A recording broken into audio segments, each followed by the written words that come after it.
আপনার এটি সাথে কি হয়েছিল কেন্দ্রে একটু বলবেন?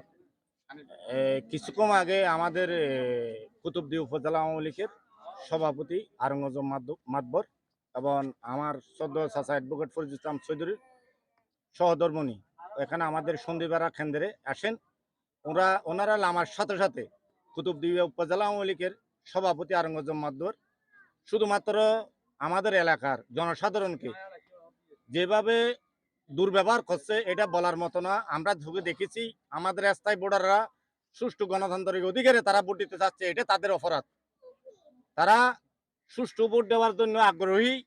এরা আরঙ্গজম মাতবর কুতুবদিয়া উপজেলা আওয়ামী লীগের সভাপতি উনি বলছে যে এই সন্ধিপাড়ার মানুষ 5 নম্বর ওয়ার্ডের মানুষ কিছুদিন আগে একটা মিথ্যে মামলা দিয়েছি, এই নির্বাচনের পরে তোমাদেরকে আরো মামলা দেওয়া হবে, এই হুমকি তুমকি দিয়েছেন।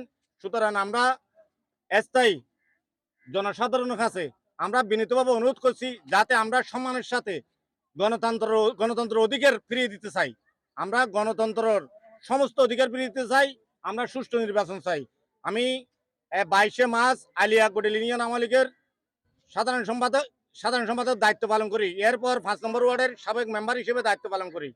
সুতরাং আমি যা দেখছি আমার এলাকার মানুষ সন্দ্বীপেপাড়া 5 নম্বর ওয়ার্ডের মানুষ অত্যন্ত শান্তি শৃঙ্খলার এবং কোনো রকম উচ্ছৃঙ্খল করে নাই, কিন্তু উনি আমাদের লোকজনকে বিভিন্ন মামলা তামলার হুমকি দুমকি দিয়ে যাচ্ছেন।